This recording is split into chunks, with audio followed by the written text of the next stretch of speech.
Throw the ball, let the games commence. From the silent to the pitch, feel the suspense. Tactics, passion, the fans in a trance. We're here to discuss, give every team a chance. Strap in tight, let the whistle blow. For every win or loss, we'll let you know. This is the All Sports Podcast, feel the thrill. From every tackle, every shot, we got the skill. In the world of football, we're taking the stage. So plug in your headphones, turn the page.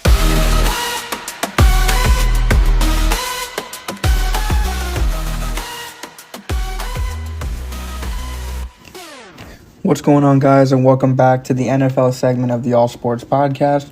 My name's Alejandro Rodriguez, and this is episode 6, part 2, Sunday Night Football. Let's get into it. First off, we got to talk about the very humiliating loss of the Dallas Cowboys going up against the Detroit Lions. I am a Dallas Cowboys fan, so this may hurt me a little bit, so I do apologize if you hear me crying. Just ignore it. So let's just dive into it. First of all, the Cowboys were coming off of a Week 5 win over the Pittsburgh Steelers. Dak Prescott in Week 5 threw for 352 yards with 2 touchdowns and 2 interceptions. One of those touchdowns was for Jalen Tolbert as well as for Rico Dowdle. So those were the 2 high mans and touchdowns for Week 5. Ezekiel Elliott did play in Week 5. He did have 17 yards on the day with 6 carries. That was going into Week 5. Now coming into this game for Week 6, Ezekiel Elliott had the same thing, 17 yards with 8 carries, while Rico Dowdle had 25 yards on the day for 5 carries. Dak Prescott did throw for 178 yards with 2 interceptions, and then backup quarterback Cooper Rush threw for 46 yards with only 1 interception. Now, the high men for the Dallas Cowboys in regards of their receiving was their wide receiver number 1, CeeDee Lamb, with 89 yards on the day, followed by Jalen Tolbert with 43 and Rico Dowdle at 30 on the day. Now, the 9 points that the Dallas Cowboys did score were from their former UFL kicker, Brandon Aubrey, who scored all 9 points for the Cowboys, going 3 for 3 for field goals, the longest field goal being about 50 yards.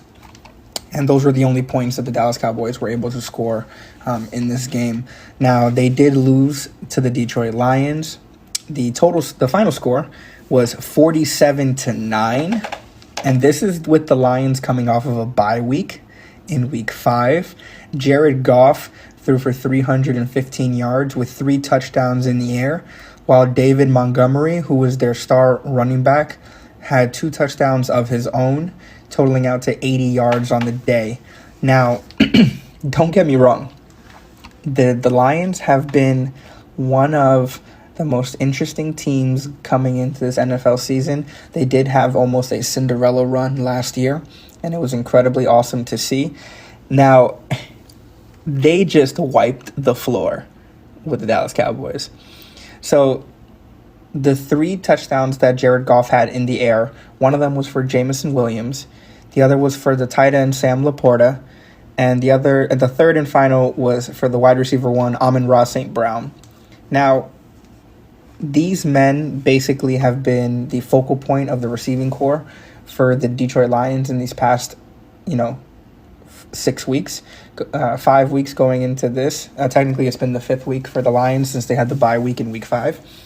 And it's just insane how much the Dallas Cowboy defense basically disintegrated, with the loss of their star defensive men in DeMarcus Lawrence and Micah Parsons. It's almost like the Dallas Cowboys have lost their identity. And as a Cowboys fan, it was very difficult to watch this game. I mean, kudos to the Detroit Lions for doing their thing, but it's just a whole other level when you had a bye week the week before and you just come in and just absolutely dominate the way that you did. Even though the Cowboys are now, I believe, 3-3, they are now exactly at 500, while the Detroit Lions were at 3-1 going into this game. it was just absolutely insane to watch. Because now it's almost like, okay, so now what do we do?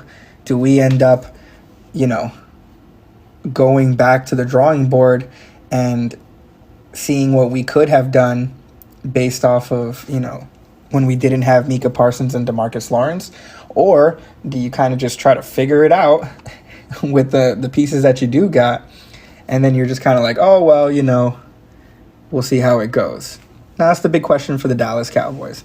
Now, excuse me, you know, the Lions did get a win in week 4 since they didn't play last week in week 5. They did beat the Seattle Seahawks, which improved their record to 3-1 going into this game.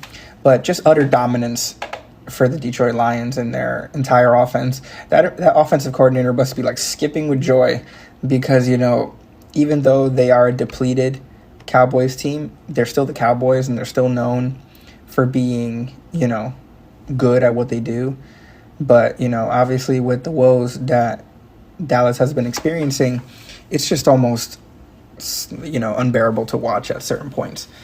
You know, Jamar Gibbs, who has been incredible for Detroit, has basically not been piggybacking, I would say, off of David Montgomery, but it's kind of been like a Batman to his Robin. You know, they've each have done incredible work for the Detroit Lions, and it's just amazing to watch, especially with the fact that you even have Jared Goff running the football on occasions, which is very, very weird to watch because I've never really seen or see Jared Goff being a runner. But that just means that he's very confident in what he's doing. You know, even though he did run for, I believe it was only 5 yards, and he only averaged out like almost 2 yards on the carry. It's kind of interesting to watch him take advantage of the Dallas Cowboys defense. And, you know, hey, what can you do? The real questions now are going into week 7, 8, and 9.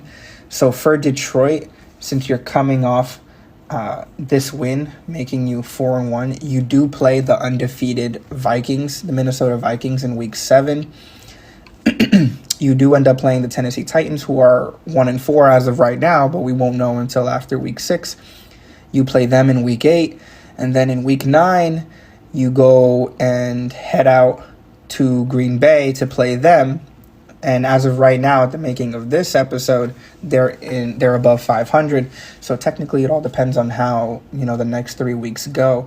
But your schedule is somewhat doable. You do have the opportunity. If you maintain this high level of play, you're definitely going to have no problems, you know, getting 2 or 3 wins going into the next couple of weeks.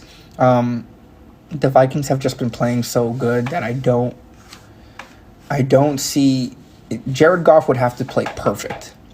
Like that week that he threw perfect, he would have to be so perfect in that Minnesota Vikings game for them to have an opportunity just to win, because just Minnesota has just been incredible this year, and that obviously it shows in their undefeated record. I don't see the Lions winning in week 7. In week 8, I do have them winning against the Tennessee Titans. The Tennessee Titans, their offense hasn't really been clicking as of late, so it's incredibly possible, definitely possible, for the Lions to get the win in week 8. And for week 9, like I mentioned, you're going back to Green Bay to play Jordan Love, who's recently returned, who's been pretty good. I am doing a deep dive currently on Jordan Love, especially with the fact that he just came off of a recent injury. So he has been out for a few weeks. I will be doing an in-depth analysis of how Jordan Love's been doing since he's been back. And, you know, in regards for the Dallas Cowboys, you know, week 7, I believe you have a bye week, so you don't have to worry about anything in week 7. Week 8, you guys are back in action against the 49ers, who just came off of a crazy win. And, you know, their defense, you know, anchored by Nick Bosa, has been doing really good damage, even though it hasn't translated into their record as of this year. However, as of right now, they are 3-3, just like you.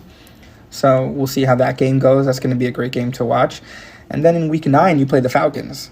Now, Kirk Cousins, like I mentioned before in this episode, has been doing fantastic. So I don't know what the offensive coordinator is going to be doing in order to make sure that the team is ready to play a team like Atlanta. And I guess we're just going to have to see up until then.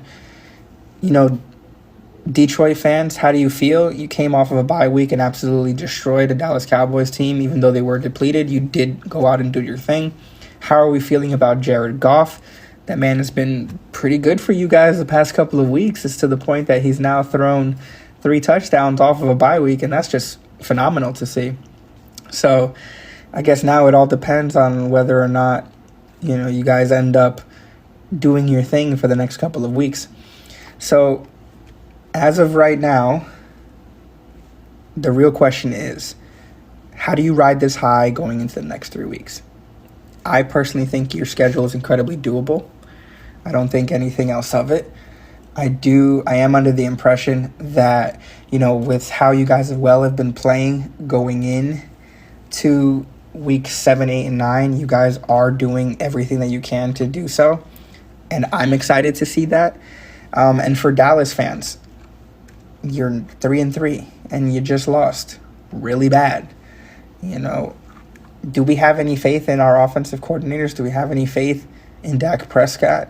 Personally, as a Dallas Cowboys fan, I've been very judgmental of Dak Prescott in the past couple of years, especially with his contract coming up, and then he signed this new contract. So I guess we'll see. Definitely let me know in the X down below. So now we're going to move on to the second game of the week, in my opinion, was the Chicago Bears playing the Jacksonville Jaguars. This was a game in London, with the Chicago Bears winning 35-16. This now puts Chicago on a 2-game winning streak, while this also adds another loss for Jacksonville. Now, they did come off of a loss last week against the Indianapolis Colts, where a win last week in week 5 against the Indianapolis Colts. They won 37-34, with Trevor Lawrence throwing for 371 yards with 2 touchdowns. 2 of those touchdowns in the air were received by Brian Thomas Jr. and Brenton Strange, with Tank Bigsby running in for 2 touchdowns of his own. Excuse me. And then on the Chicago side, Chicago also is coming off of a win against the Carolina Panthers. They won 36-10 in week 5. Caleb Williams threw for 304 yards and 2 touchdowns. Those 2 touchdowns were received by DJ Moore, while DeAndre Swift had 1 running touchdown, and Roschon Johnson had 2 rushing touchdowns in the game to win them in week 5. So both teams are coming into this game off of a win. Last week was Jacksonville's first win of the season. So coming in to play a Chicago Bears team who has been trying to find their identity was incredibly interesting to see, especially with the fact that we did have an opportunity to see Mac Jones, who is a former Patriot. In this game, Trevor Lawrence, compared to last game, he did throw for 234 yards with 2 touchdowns and 1 interception.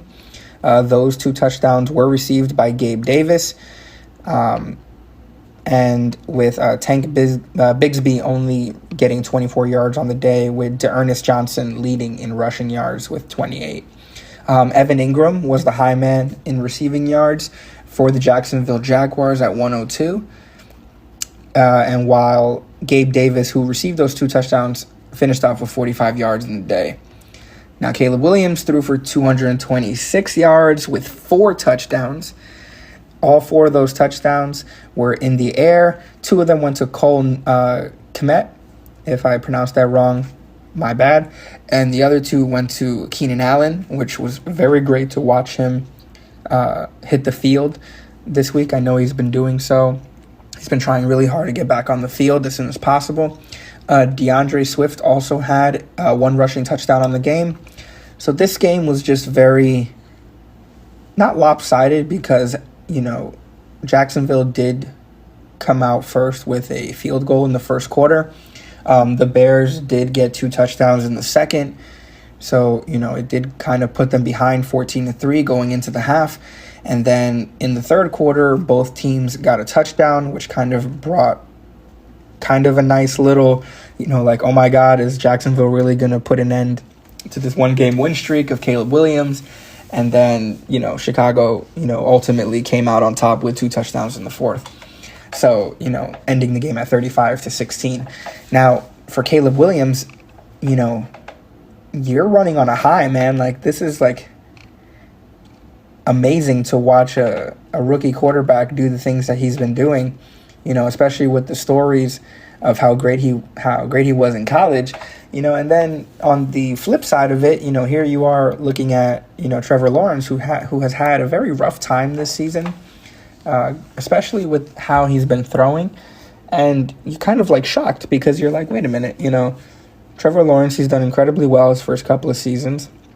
By now, you should be in the level of things where you are considered a veteran quarterback, even though you are still very young.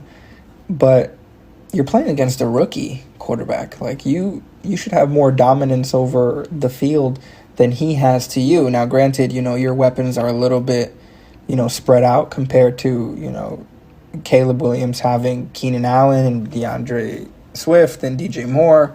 So, I understand all that. But, it's a little bit disheartening watching you because I've always thought your game was incredibly, well-rounded. And watching you struggle, I don't know. I don't think it's you struggling. I think it's just potentially the fact that, the situations for your team has not gone your way. So it does make it incredibly stressful to produce, especially in situations like this. But, Jacksonville Jaguars fans, how are we feeling with this game? You did come off another loss. You're now 1-5. For the next couple of weeks, you will be tested. As of right now, you do end up playing the Patriots in week 7. They too have had a really rocky year. In week 8, I do believe that you end up playing the Green Bay Packers, which will be a little bit of a tough go around, especially with the fact that the Packers are doing better than what many have anticipated. And then in week 9, you're playing up against, to my knowledge, it's a little bit ways ahead, but you are playing the Eagles. So the Eagles, on the other grand scheme of things, have had a three-headed monster of Jalen Hurts, Saquon Barkley, and A.J. Brown. But depending on how healthy the Eagles will be by this time, personally, I do think the Eagles take it in week 9. I do think you have the opportunity to beat the Patriots in week 7. But against Green Bay, I also think that it's going to be a little bit challenging, especially even though you're at home. Green Bay has done pretty exceptional work in the past couple of weeks. In regards to Chicago, I do know in week 7, you do have a bye week. So you guys do get your week of rest. I know that in week 8, you do end up playing the Washington Commanders, which basically have been on a tear, especially with the fact that Jaden Daniels has just done some remarkable things.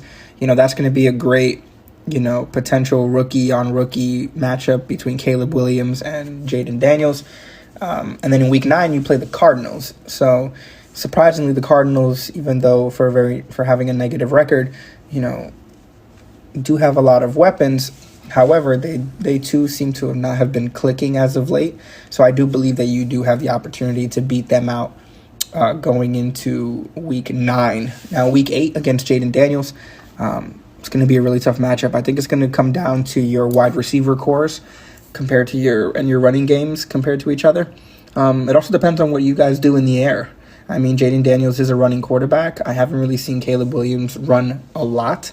However, I do think that Caleb Williams may have the more precision type aim in regard to throwing in the air than Jaden does, even though Jaden's receivers have shown in the past couple of weeks that their receivers definitely trust him in order to throw the football and get it to where it needs to be. Now, this game, coming back to week 6, against the Jaguars, it's difficult. A couple years ago, the Jaguars were doing incredibly well. I am a huge fan of Trevor Lawrence. I just don't understand what's going on with their chemistry as of late because it's been off. And I don't know if it's something in the front office. I don't know if it's something, mechanically. I don't know if there are secret injuries that are happening that are just not, working out. But, you're coming into this game, trying to get into the win column. You just came off of a week 5 win. And you guys got to get back on the hump. You're now 1-5. Jacksonville Jaguars fans, how are we feeling with all of this? Because it is a little bit difficult to wrap your head around. And Chicago Bears fans, the Bears, what are we thinking about? Caleb Williams has been fantastic. You guys get your bye week next week. You play arguably his toughest competition for offensive rookie of the year. Quarterback wise, of course, we're not talking, running back or wide receiver, but he's playing Jaden Daniels in week 8, and then I believe in week 9 you guys are then again playing Kyler Murray and the Cardinals. So you're coming off of this win. I kind of had a feeling that was going to be the result. I was correct. But how are we feeling about your fans, about your team, Chicago? Definitely let me know down in the X. I would love to hear from you. All right. Now we're going to talk about the third and final game, which personally to me was the game of the week, especially when it came from Sunday. It was the Washington Commanders against the Baltimore Ravens. Now, when I tell you this game was good, like really good. Like Jaden Daniels and Lamar Jackson, went at it. Jaden had 269 yards on the day with 2 touchdowns. Those 2 touchdown recipients were Terry McLaurin, who received both of those touchdowns, while Jaden ran for 22 yards on the day. Austin Eckler also ran for 21 yards on the day. Zach Ertz, their tight end, was their leading receiver with 68 on the day. And then Terry McLaurin, who got the 2 touchdowns, had 53 yards on the day. Now, on the Ravens side, Lamar Jackson was just phenomenal. He threw for 323 yards. He did have 1 throwing touchdown. He had 1 interception on the day. But the Baltimore Ravens came out on top 30-23. His touchdown in the air was received by Mark Andrews, which is his starting tight end. Zay Flowers was the leading man for receiving with 132 yards on the day. But Derrick Henry, man. Derrick Henry. Oh, my God, and to think the Cowboys had an opportunity to get Derrick Henry, and they did not capitalize on it. And my God, how much he's been doing for this Baltimore Ravens team. It's so exciting watching Derrick Henry play. He's like a machine. He's like the running back version of like Megatron. And Megatron was just insane. That's Chris Johnson, by the way, played for the Detroit Lions.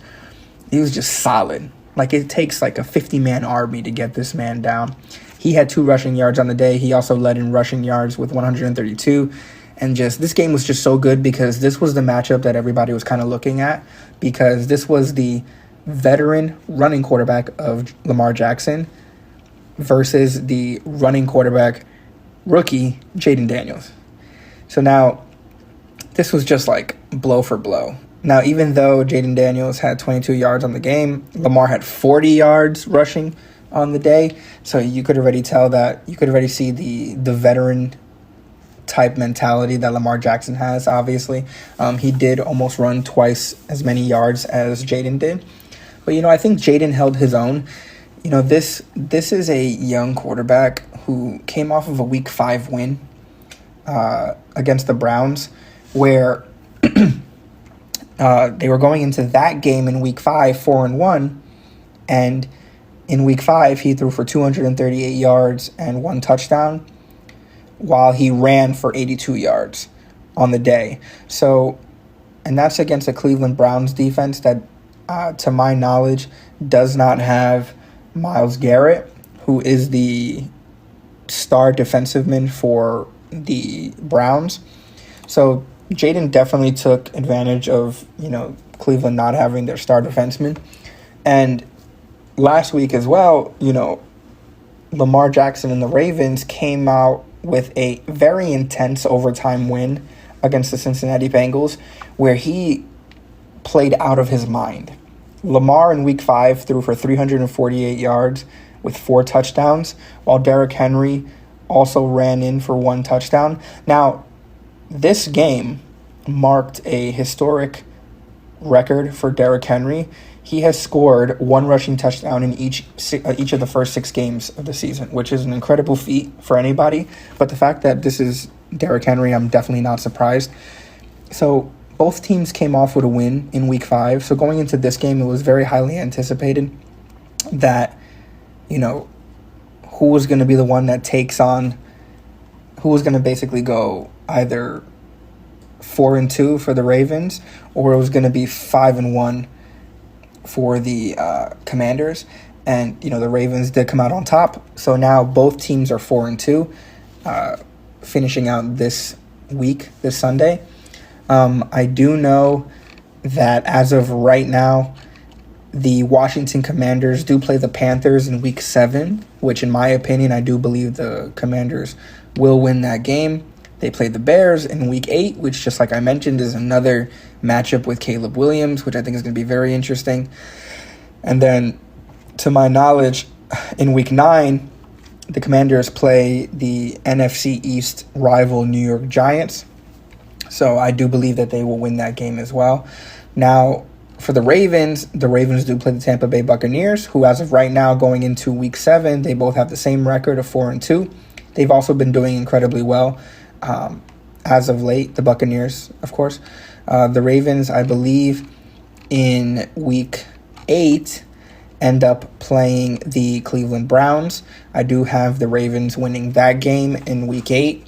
And then finishing off in week 9, I do have the Ravens coming in and winning against the Denver Broncos. Now, the Denver Broncos are 3-3 at the making of this recording. I am predicting in 3 weeks they may have a much better record, or they may have a positive record going into that game. But I do have the Ravens winning because Derrick Henry and Lamar Jackson have been absolutely fantastic.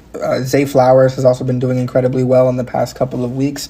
And, Mark Andrews is still trying to get back into the full swing of things, but I do see him doing incredibly well going into week 9. And, this comes down to the questions. First off, I'm going to talk to my Commanders fans. How do we feel about Jaden Daniels and his production this year? A lot of people, came in, and when he got drafted, were wondering, he's 6'4", he came out of LSU. LSU has been a notorious, football program. They were all wondering as how he was going to do against, probably someone who he looked up to, in Lamar Jackson, while Lamar is just doing his thing. Obviously, as we all know, or if you may not know, Lamar Jackson did play in Louisville. And it's just, the thing is that both these quarterbacks are so young.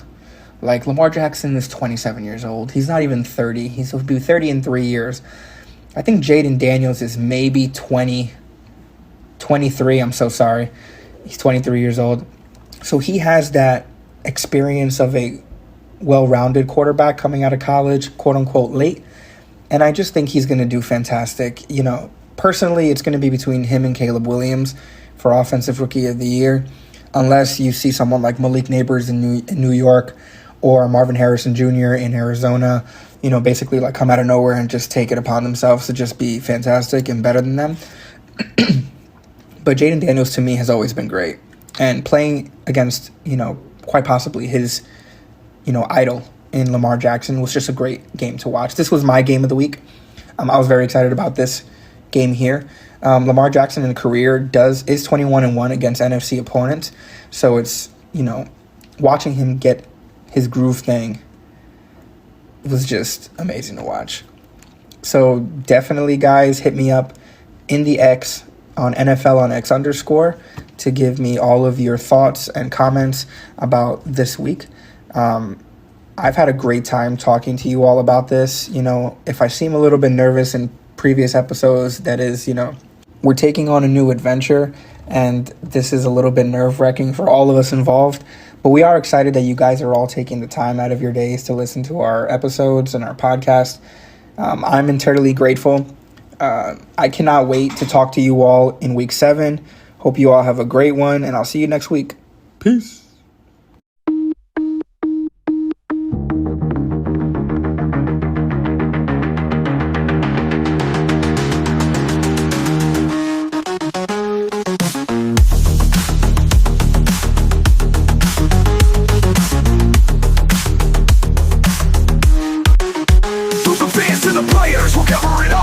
spirit of